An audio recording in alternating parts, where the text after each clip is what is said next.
All right. So what I always like to do on these, because we could spend a heck of a lot of time going through each thing as far as like setup and all that stuff goes. And you go to your dashboard, you can see links to training videos.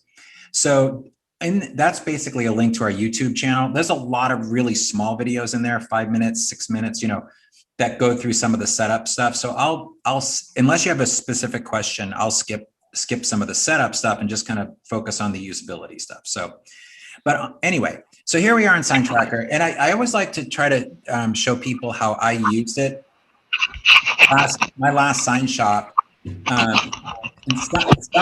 someone has a loud thing going on. I don't know who it is here. Anyway, okay. So if you guys can hear me, my last sign shop that I had, my first sign shop I had was a full-blown electric sign shop, and it was 60 employees and the whole mess. we did projects from small little channel letters up to stadiums and everything in between. My second sign shop was more of an outsourcing sign shop, so we focused primarily on project management and design, did a lot of digital print work, did electric signs too. And I mean, we even did things down to stickers and up, but we outsourced everything. So my daughter and my son-in-law ended up taking that business over, and they fired me. So I could go work on SignTracker full time, but they're still doing great. But we used SignTracker there every single day. So I always like to kind of talk about how I used it for myself and how it helped me. So, but I'll do a little overview too. So on the dashboard, you do have this this chart that kind of shows you each stage of production. So this is just like a snapshot of your job flow board, except you can kind of see, okay, great, I have 7 jobs that are past due in the quoting column. So I need to probably roll my sleeves up and help the person that's doing the quoting get some quoting done. So that's pretty much what this is for. Kind of look at some of your bottlenecks. If you have any jobs that you're associated with, they're going to show up here, and you can click into them and go to your jobs from here. Also, if you have anything on the calendar that's an event that's yours, it'll show up here. And then you can join, again, here's all the webinars you can see. Yeah, so next Tuesday, it's the quoting your jobs. And you can join these anytime. And then, of course, you have this little chat icon that you can communicate with us. And me, Garrett, and Brooke get that. And then if you're having some heavier, like QuickBooks integration stuff, sometimes we'll bring Keith on too to help with support. And again, there's links to our training videos, recorded webinars. I just updated all the recorded webinars this week. So I redid all the quoting recorded webinars, the job flow, and this overview one. The main reason why I redid them all is because we just pushed a huge update to the job flow area, the jobs themselves, and quoting, which I'm going to show you today.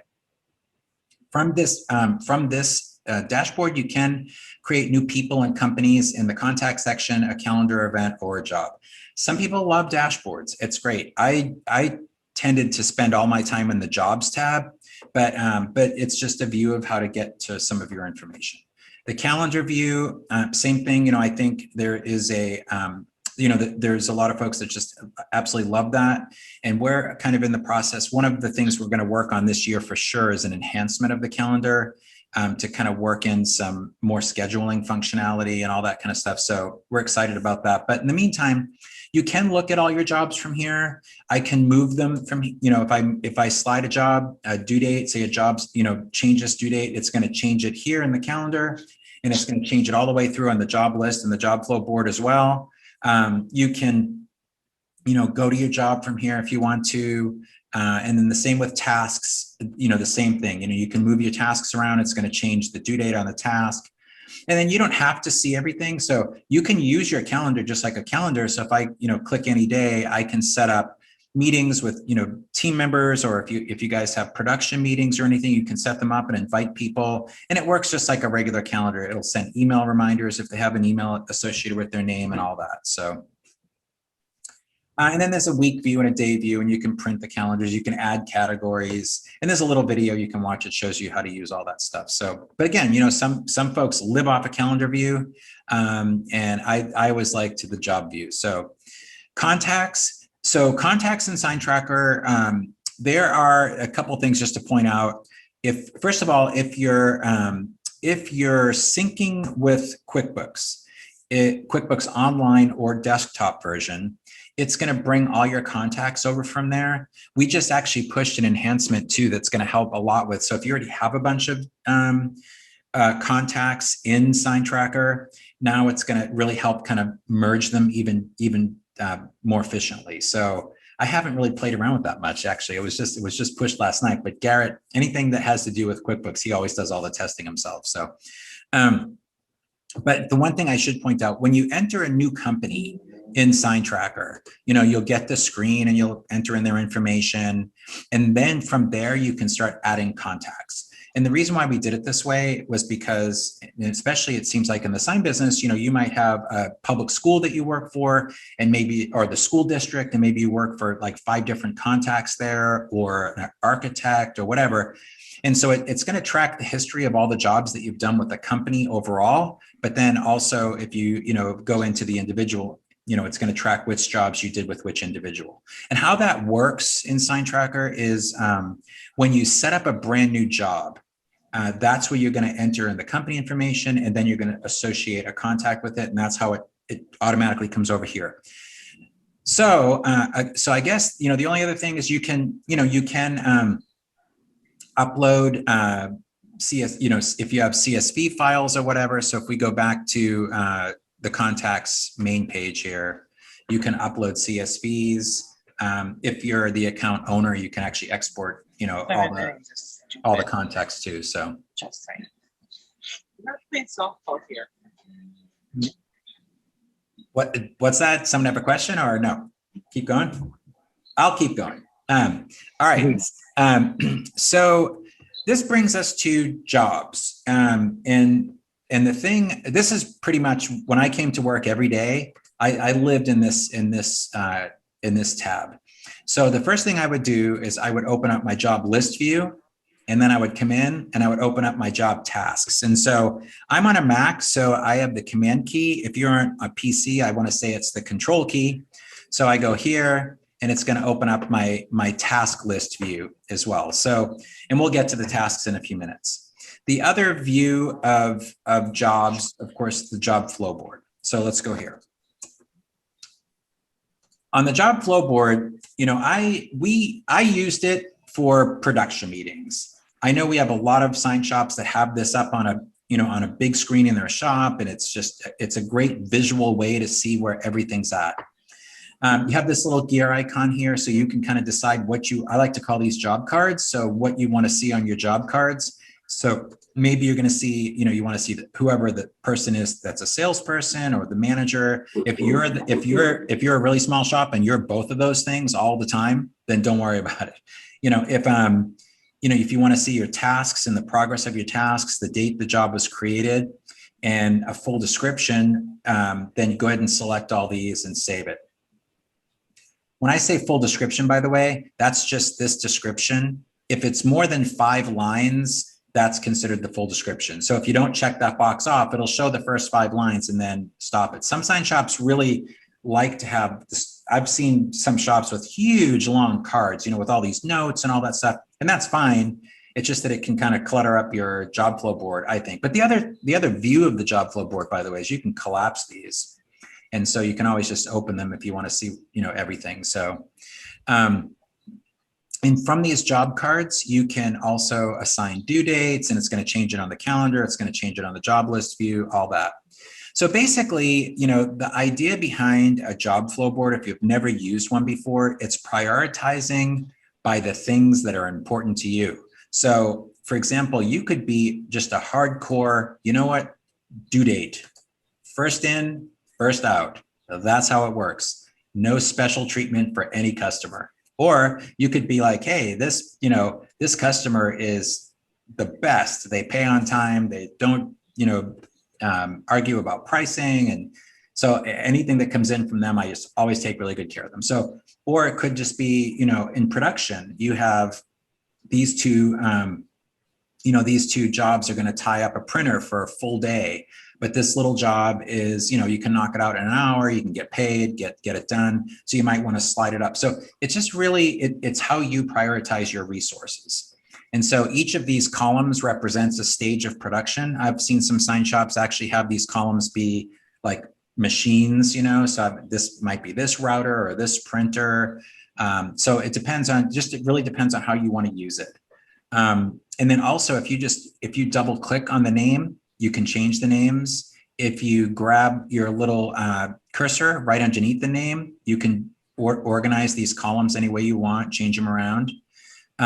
To insert another column, just click any one of these drop-down arrows, insert column after, and it's going to create a new column, and it'll insert it right after, and then you can name it whatever you want right here, actually. So in SignTracker, the goal is to get all your jobs from opportunity stage. And I think when you first start SignTracker, it's going to be open bid, pre-production, production, install, delivery, and closeout. And basically those were the stages of production that we had in our shop. So back in the really old school days, each of us had a little metal cart. I want to say they were from like IKEA or something, I don't know, but they were just like these little metal carts with hanging file folders. And there was a divider, open bid, pre-production, production, and we would actually slide our entire job folders from section to section. So this is like the electronic version of that. But the goal is to get your job all the way down to the closeout stage. You're going to have all your tasks completed, and maybe your tasks are, maybe they're just simple. You might have 4 or 5 tasks on every job, and it could be as simple as, order the banner, give the banner to the customer, get paid. But the goal is to get it down here, have all the tasks done, except for maybe primarily one, and that's collect final balance. So at our shop, my daughter was the bookkeeper, and so she would be the only one. She would put it on hold. So she would say, okay, say this one was done. She would go to closeout, and she would put it on hold, and she would say, invoiced on 4/6, whatever today is, 7. And then so she would know that she sent the final invoice out on the 6th. And of course she'd see that in QuickBooks too, because we did the integration with QuickBooks Online. But for production meeting's sake, it would stay in the closeout column until that final balance was paid. And she was the only one that would be able to, unblock it and move it into archive. So archive is going to show the last 10 jobs that you did. On the job list view, you can find the archives of all jobs forever. So okay, so let's see. Let's talk about a couple of the things on the job flow board. I think just that you can, if you don't want to see, if you're a person that just works on design and quoting, you can shut off all these other columns if you don't want to see them when you're logged in on your view. So when you start a new job, and you can also filter them out by employees too. And it also has a search feature too, right? So if I wanted to find job number, 12019, it's going to filter everything out. So when you start a brand new job, so if you show up, a customer calls in, they want to start a brand new job, just click new job, and then you fill out the and I'm going to just, so you guys don't have to watch me type really slow, I'll go to edit. It'll get to this screen. You can fill in the information you want. If they're already in SignTracker under contacts, you just start typing in here, and it's going to pull them up, and it's going to automatically populate all their information.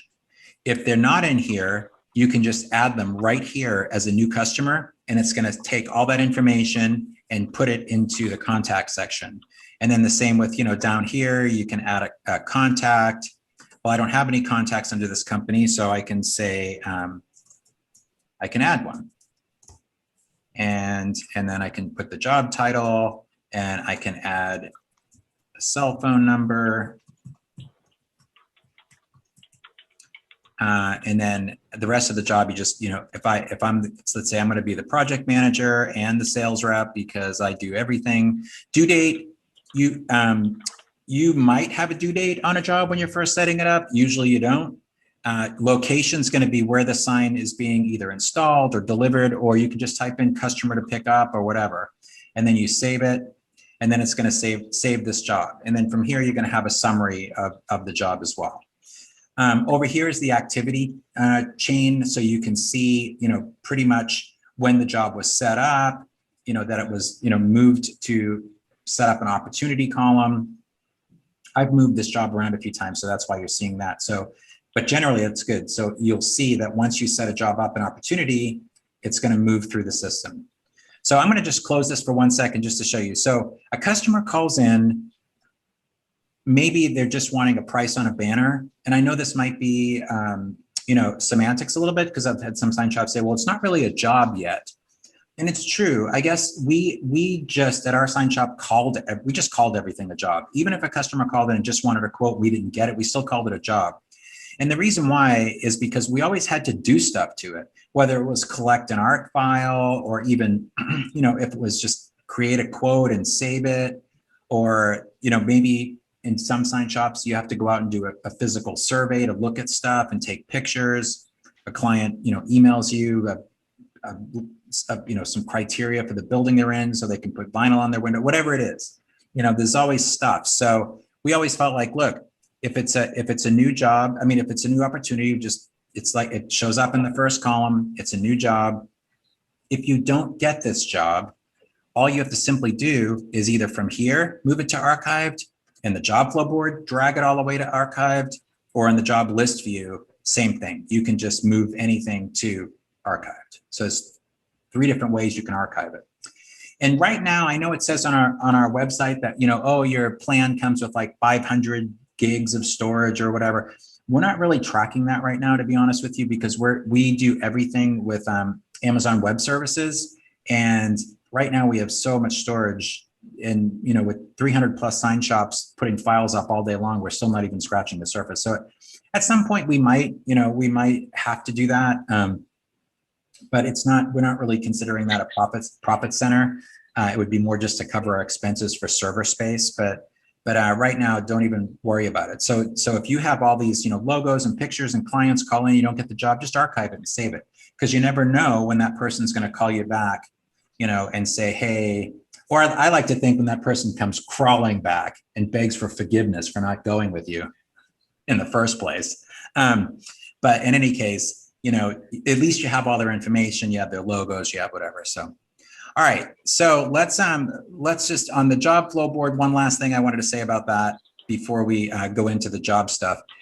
And this is just a suggestion, you might already have it together so much that you have production meetings every morning, going over everything, and that's great.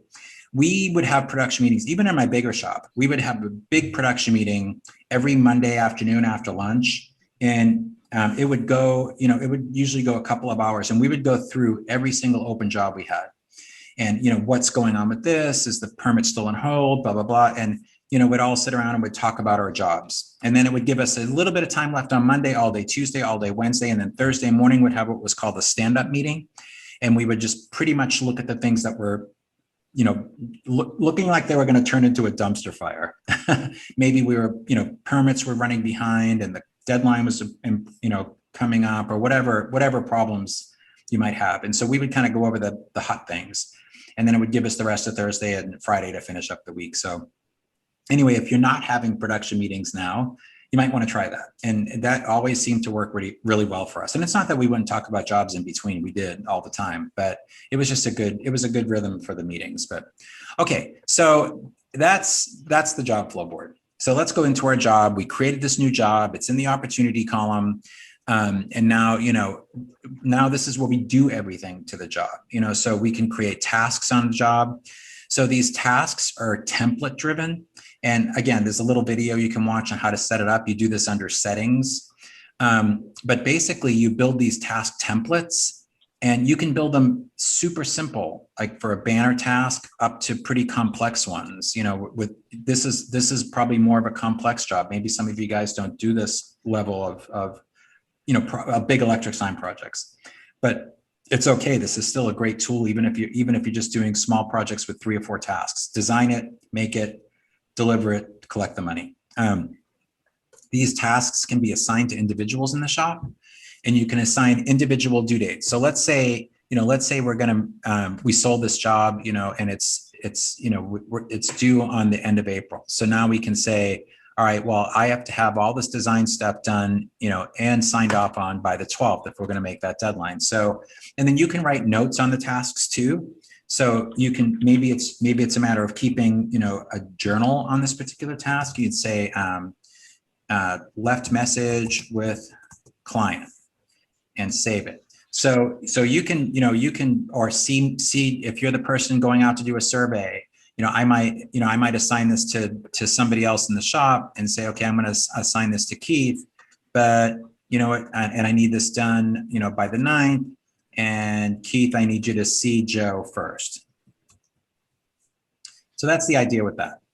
So the thing about the tasks is you can, like, say this one doesn't apply, you can delete them. You know, you can add an additional task on this job. Let's say you have to order some materials and it's a special part number. You know, you can save it and it's going to just drive it down to the bottom. And if visually you really like to, you know, look at your tasks in any particular order, you can drag this up to wherever you want it.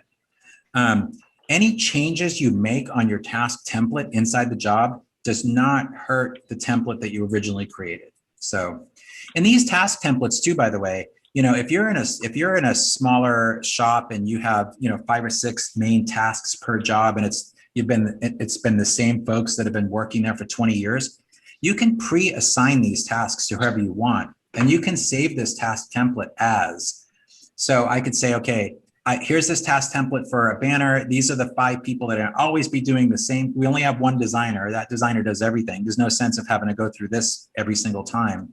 So you can pre-assign that task to somebody, save that task list as.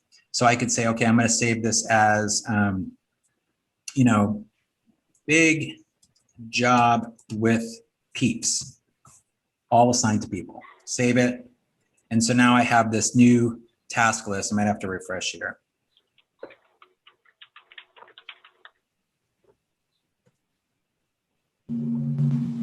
So I should have this new task list. Yeah, here it is. So now you have this task list all pre-filled out. So you can create, it's kind of cool. So you can create, you know, these extensive task lists, then come in and just open up like a fake job, use that task list, pre-assign everything to somebody, and then you could name it like general task list with people, or just -P for people. Then you know that it's already pre-filled out and assigned to people. And even if for some reason on a job you needed to change a particular person, you can always adjust it.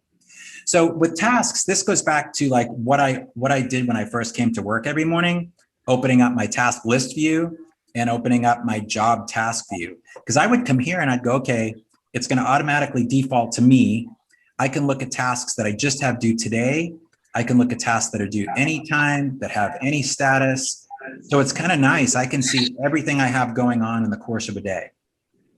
And then I can also see too, you know, under jobs, if I wanted to look at every single task, this is loading a lot of tasks right here. So, but I can look at every single task that's open on every single job. I can see the due date. I can go to the client from here. I can go to the job from here. So if you're kind of the person that monitors everything that's going on with every single job, this is kind of a good way to do it. So, but for the most part, you know, most people, when they log in as themselves, it's going to just show the tasks that they have to do that are open on their jobs. So, all right. So this was great. This was a lifesaver. So if you're not using the task feature in SignTracker, I would highly recommend getting started with it. All right. So your list view, I guess the reason why I like the list view so much is because I can do almost everything from here too. I can change stages. I can change due dates. I could easily find clients just by searching, especially if you have to work on a bunch of jobs in the course of a day. It's a really, really quick way to get to them. So anyway, back to our job. So that's tasks. Notes, pretty self-explanatory. You know, it's gonna timestamp, like say a client gave you approval on a particular color. It's gonna timestamp it. One thing I do, and I think I mentioned this in the recorded webinars too, I use Gmail, and I don't know if any of you guys use Gmail, and I'm sure some other mail servers are pretty the same, but you know, you get these long threads of emails where you have a conversation back and forth and there's 20 emails attached to one thread, and you know that they approved that color red and you can't find the darn thing, so I just got into a habit. At any time a client would send me an email on a job, I would, and especially if it was like approval on a change or a color or size or whatever, I would instantly go and copy and paste that whole email and paste it in here. And I would just have it. So, but anybody can be logged into the system and make a note, and it's going to timestamp who made the note, and so attachments. So you can either click here and navigate, through the system and, upload an attachment. So I can upload files, I can drag and drop files. And then you can also, sorry, I refreshed too fast. You can also change the names of the files to here if you want to edit them. One thing to note, well, a couple things. With attachments, you can upload as many as you want to from a job. They just are limited to 10 megs per file. And we know that's not huge. I mean, for the most part, it covers, any kind of vector files, photos, and all that kind of stuff. For the big like vehicle wrap files, I know that's a bit of a problem. So ultimately, we will be changing this. That just requires, when it's 10 megs and under, it doesn't require that much extra development. When it goes over 10 megs, because of processing speed, it requires more development. So ultimately, we will be increasing that size. It's on the list. I'll just put it that way, because we usually will get a phone call every now and then. Hey man, I'm trying to upload some big files and they're not going through. And so that's the reason why. But the other thing that is good about the attachments, so if you are a person that has to go out in the field, like say you're going to be wrapping a box truck and you have to go out and take a bunch of pictures, you can open SignTracker in your browser, use your thumb and hit this little square, open up the job, hit this little square. You can take all your pictures and then just hit this and navigate to your camera. So I would do that. I was kind of old school about my surveys, so I still would print my survey sheets out, which is a ton of survey sheets in the form section. But I would print those out and I would go, I would just take my pictures, click, upload them right to the job. So I didn't have to sort them out when I get back to the shop, and I would just handwrite all my notes and take my measurements and all that stuff. And I'd take pictures of all my notes, my measurements, and I would just upload those right here too. And it was great. I didn't have to worry about getting, back to the shop and losing stuff or trying, especially if I was doing multiple surveys on one trip and I had to figure out which picture went to which place. And so anyway, if that's something you deal with, but so now it brings us to, well, I will say that the templates, the templates and the forms. So if you guys, you might have a lot of these things, so if you do, it's great. We kind of put them in here more like a bonus, because a lot of sign shops don't have these. And especially if you outsource electric signs, it's kind of nice to have some nicer drawings. But there's vehicle wraps and door magnets and MDOs and panel signs and all that stuff. So I would just suggest opening these up. You can download them, and they were created in Adobe Illustrator. And so, but they were saved as PDFs and they're all vectorized. And if you guys are interested, I don't often point this out, but I probably should start doing it because people have been asking me. If there's a lot more of these templates, as well as like hundreds of different sign designs. We have this other little product called the Sign Shop Starter Kit. If you are interested, it usually runs for like $200, but I'm gonna, for people that start coming to my webinars, I'm gonna offer this. I have a special secret link for $99. If you're interested in that, just send me an email and I'll send you the link. But it's basically it's probably, it's going to be 500 different designs, templates. It's just a huge bank. They're all vectorized, and normally it sells for over $200. So if you hit me up and send me an email, I'll send you the $99 link. But there's a lot of really good stuff in there. There's also a lot of forms in there too. Forms that aren't in SignTracker, things like employee handbooks and subcontract subcontractor agreements. There's all kinds of stuff. There's a lot of good stuff. I mean, for 99 bucks, it's kind of a no brainer, but just if you're interested, let me know. But anyway, let's talk about the contracts and the worksheets before we wrap up today, because this is all new. And if you've watched some of the older videos, it didn't look like this. The setup for materials, labor, and formula items and templates are all the same, but we've just updated the whole process on contracts. So anyway, this is a new job, clients calling in. Now you want to do a new contract for them. So you can just click contract, go new contract. Once you start creating worksheets, you can always go to the worksheet one. You can create new worksheets from there too, but go to contracts, go to new contract, go to new. So there's several ways to add line items. And so line items are just that basically they're signs. I mean, they can be, you can have a vehicle magnet, you can have window graphics, a banner, all on one contract, all within one job. So there's several ways to do a product quote or add a line item. One, you can just add new line item from a blank quote worksheet. And all the blank quote worksheet is, it's your master template. And you'll see, again, there's a little video you can watch. It's pretty easy to set up your master template. All your master template are these item categories. And you can have as many of these item categories on your master template as you want. Just add categories, add categories. I think when you first open it up for the first time, the first one says signs and the second one says labor or something. So, but you can, and basically what feeds into these are your material items, which are going to be your raw materials and, vinyl, substrates, whatever, your labor items or your formula items. So I like setting up item categories for each thing separately. So a lot of quoting systems, you just add a bunch of stuff. You add your labor, you add your materials, you add formula items, and then you have one markup, and that's it. It covers everything.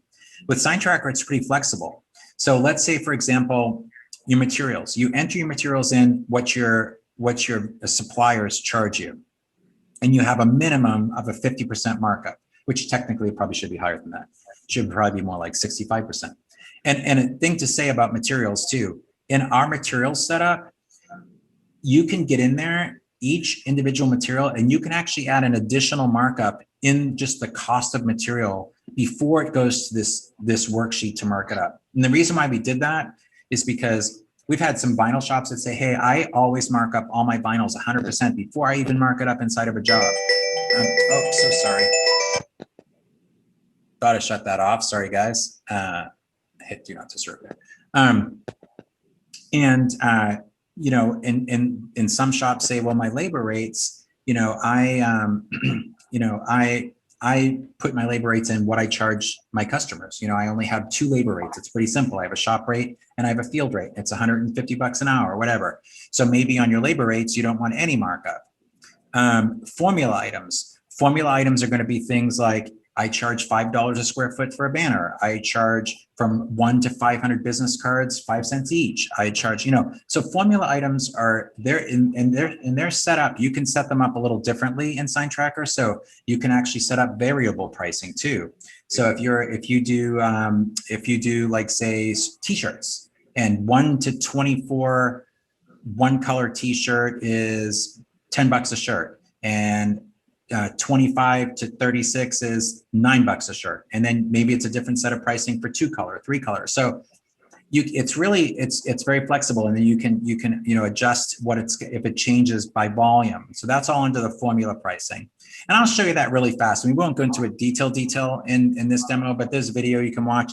And I always tell people anyway, the best thing to do is to get in, set up some of your pricing, set up some of your formulas, try to build one of these templates in the setup section. And then if you really would like to, I'd love to just pop on for 10 minutes, look at what you did and coach you a little bit, make sure everything looks good. So you can reach out to me for that. But so anyway, that's what adding a line item is when you're just using a blank generic worksheet. It's just a copy of your master template. And again, your master template is these item categories. You choose what you want to show up in the drop-down menus and what the markup's going to be. I added this one special order item. Where I didn't really have anything that shows up in the drop-down menu. I'm just going to type ahead and add whatever I want to add on the fly. Same with subcontract. You can add as many categories as you want. You can, if you have commissions that you pay, you can preset that up. Discounts, that's going to, basically evenly apply a discount that you apply off each of these categories. And then, when you're setting up your own templates, you'd have a nice description here. But if you were just doing something on the fly, let's say you were just getting a wholesale set of channel letters made, you can just type in channel letters, blah, blah, blah. Notes and details, the customer never sees that. So any notes about this you want to remember 6 months from now, whatever you can. You can name this whatever you want, save it. And then what it's going to do, it'll add a line item. So this is where SignTracker really starts getting pretty good though on the quoting side, is you build these templates out for any product type. So you can, like say if you just do, a lot of banners, you might do standards, 4x8, 5x10, 6x12. So maybe you build out those 3 templates for those products, 18x24 Coroplast sign. Maybe you do channel letters and you say, okay, I'm going to build out a complete template on a reverse channel letter from 18 inches to 24 inches, and then from 25 inches to 36 inches. So whatever. Or maybe you just outsource all your channel letters. And so you're just going to build this generic template that you plug in your pricing from design, direct sign, wholesale, those big channel letter guys, we had some folks that were just a client that did nothing but beer distributors. And so they were like, we're going to set up our categories based on the brands, Budweiser, Coors, whatever. And then we're going to build out templates for each of the sign type for each of those brands. And that's how they do their quoting. So basically I can go, okay, I'm going to 4x8 banner. It's already built out. It's great. So, if I'm a person behind the counter and someone calls in, we have some pricing for putting it together. Then the clients, they say, well, do you have a logo? Well, I just have this picture of my kid. I need to draw you to draw me something, okay. So you can, it's not going to hurt the template yeah, sure, I have a vector logo, and then they send you and it's just like this, pixelized thumbnail. So you could say, okay, this is going to take a couple of hours extra of design time. And then you can even add a category on the fly. You could say, okay, special order. And if I could spell special, that'd be great. And we'll say it's a 50% markup. We'll add the category. Whoops, sorry. And now we're going to type in something on the fly. We're going to say banner stand. And that is $100. And you know what? This person, I can change this to a 65% markup on this particular deal. And it's not going to hurt the original template to make any of these changes.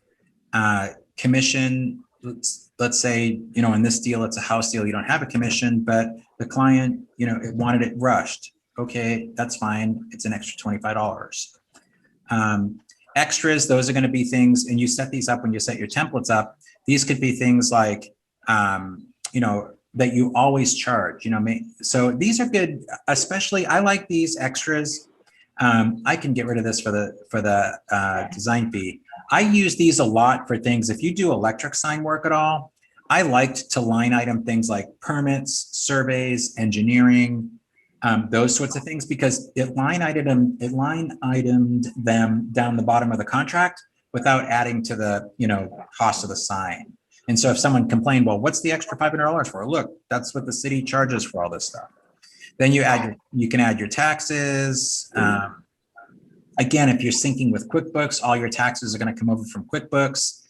And then you're going to have this description already written up when you build your template, but you can add, let's say, hey, we got to add some design time, and they ordered a banner stand.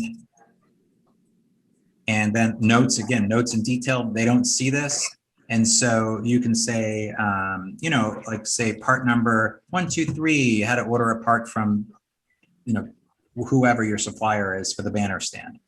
And then you can change the worksheet name if you want to, save it.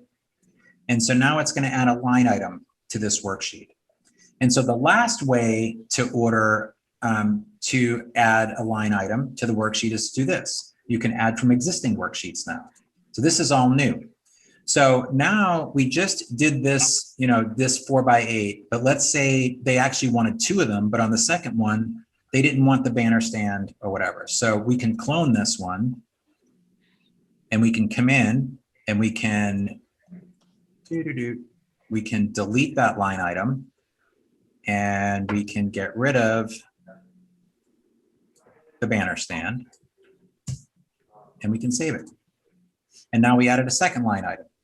And then the fourth way, whatever, I think we're still in the third part two, we can also now look at other jobs. So I can come in here and go, okay, I just did a job like this, you know, a week ago, and I want to, I remember it was a floor graphic or it was a channel letter sign or whatever.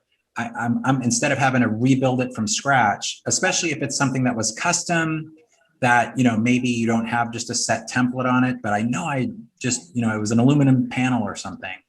So now you can select it, clone it from another job. And, you know, I can come in here and I can say, okay, great. You know, I can edit it any way I want, you know, blah, blah, blah, just save it. And now I just added a third line item to this contract. And now if it looks good, I get everything on there I wanted to, save it. And it's going to generate a quote that I can send off to the customer. So couple things about this is if you do any kind of service work or you have customers that really want to see a breakdown of all your materials and labor, which I always like, so sorry, I thought I put this on do not disturb. I did. Technology, man, kills me. So you can also show itemization. So I can show a complete breakdown of all the materials and labor if I want to, or I can hide it. Once you mark this as approved, it's going to mark it as approved. A little link's going to come up here if you sync with QuickBooks, and it's going to say generate invoice. So I click that and it's going to, a little dialog box will come up and you can match each of these line items to a sales category. So maybe in QuickBooks, you're really detailed about the types of projects you sell, or maybe you just have signed projects and that's it. That's fine. You can it'll associate those to them. But it's going to send this over to this rogue running client's history, and it's going to automatically generate an invoice with all these details. And then you can send your invoice out from QuickBooks. You can do your collections through QuickBooks. If they are not in QuickBooks as a customer, this is a brand new customer to SignTracker, and you entered all their information when you set up the new job, it's going to automatically set up all the client information in QuickBooks, generate that new customer in QuickBooks, then generate this invoice. So anyway, all right. So I guess that's probably a good overview of SignTracker. I can talk about just really fast. Let me show you. Well, one other thing I forgot to show you too is you can also put jobs on hold and all that stuff and ready for next stage from here as well. So if I mark this ready for next stage, it'll do that from here. So just to go over a few of the setup items on the quoting, because the rest of the stuff's pretty self-explanatory. If you go to settings, that's where you can upload your logo. That's where you can mess around with the contract. If you don't want it to say sign quote, it can say, sign bid, sign quote and invoice. You can change it to whatever you want. You can change your default deposits, all that stuff. You can play around with your logo. This is where you set up the task templates. This is the one we set up today. I can delete it if I want to. But under the quoting setup, this is where you're going to, this is where you have your materials, your labor, and your formula items. Your taxes, again, they'll come over from QuickBooks. If you're not planning on syncing with QuickBooks, you just have to enter them in manually. But these are the things that feed into the template worksheets. And again, it comes preloaded with a few things. If none of that stuff makes sense to you, just hide it. You can also use an import tool. So if you have all your materials in a spreadsheet, as long as it just matches the categories here, you can upload it if you want to. And again, there's a little video that you can watch that'll show you how to do that. You can just, or if some of the things that we have preloaded look okay, edit them, and you can delete what doesn't apply to you. I think there's the reason why it says 175 entries here is because I've uploaded the same spreadsheet like a dozen times. I think there's only like 50 or 60. The same with labor rates. There's only probably about 25 of them or so. If these don't apply to you, just delete them. And the ones that look like, oh yeah, I should have a different rate for this, you can edit them. And a lot of sign shops only have a couple of rates, right? They have a shop rate and a field rate. Or if you have a bucket truck, you might have a shop rate, a field rate, and a bucket truck rate in the field. So if you don't have 20 different labor rates, you don't have to have them. You don't have to get that granular if you don't want to. But, and again, some sign shops like to enter their labor rates in what they charge the customer, their retail rate. Some sign shops really like to figure out what their labor burden rate is and then put their markup on top of that. And if you guys are interested, if you haven't already, I have this, at some point, we're going to build a little button here that opens this Excel spreadsheet just on the web so you can fill it out. But I have this really cool little Excel spreadsheet that helps with calculating your labor rate.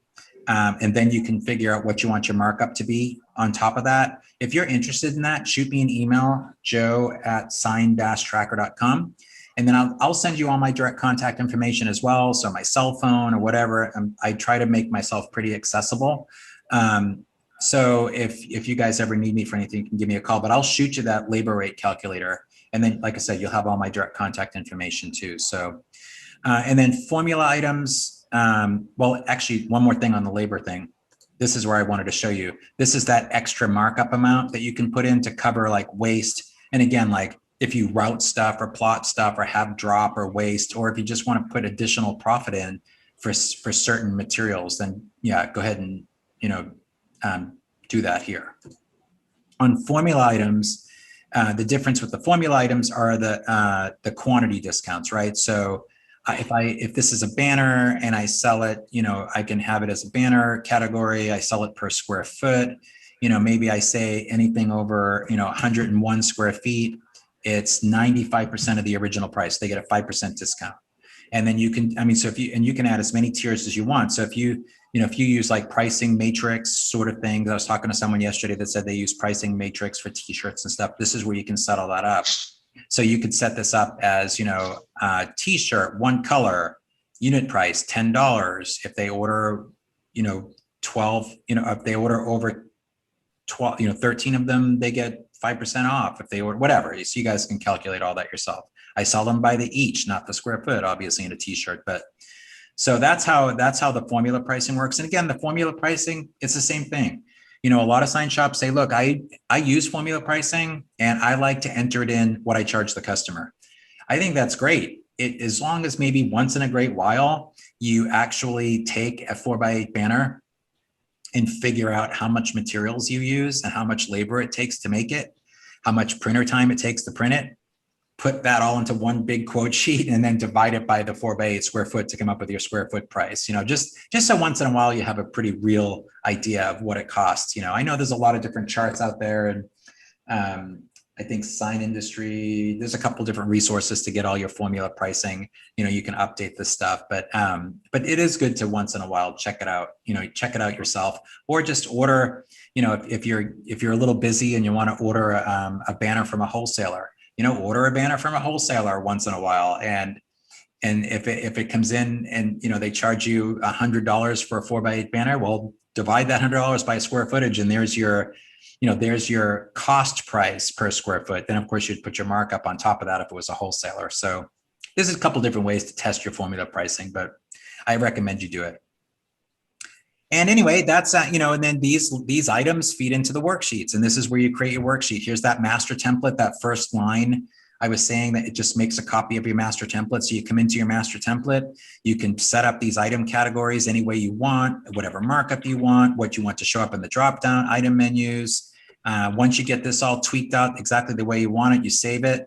And then you just make, you go back to your templates, you just make copies of it, new template. Bang, new template, bang. It's just making copies of your master templates. And you can create templates for anything from, business cards to channel letters to lawn cutting to laundry. It doesn't matter. They're pretty flexible. Just as long as you add your materials and your labor and put a description down, there's your template.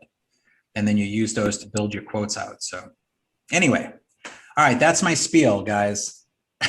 Hopefully that was helpful today. I don't know.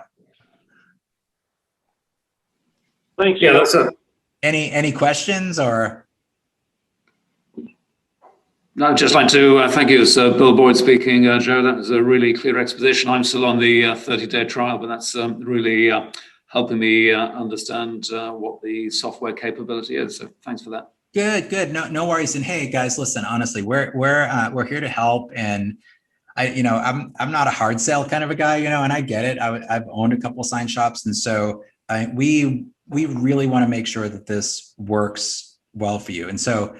And at this point too, like the core product is here. So as we move forward, the input that you give us, if you have ideas, like matter of fact, I'll just say that we're right now, the next big development sprint for us is to build a work order. We have a lot of work orders in the jobs. They're all preset work orders, but we've had a lot of requests for a work order that just feeds straight off of the individual quotes. So like, if you guys have any ideas on, hey, this is my dream work order, just hit us up in this little chat tool, give us your feedback, because we're going to start that development in about 2 weeks, and it's a 6-week sprint. So now is a good time to do some voting, but we really want to grow this with you and have you be part of this. So anyway, that's it. Unless there's any other questions, you guys have my email, you have the chat tool, hit me up. I'm available. Great. All right, guys. Have a good night. All right, guys. Thanks, Joe. Take care, everybody. Bye. All right. Thank you. Thank you. And make sure to subscribe to our YouTube channel, where we'll be posting updated videos on a regular basis. And if you have any questions or suggestions, we'd love to hear from you through our chat tool found in the app. Thanks again. Have a great day.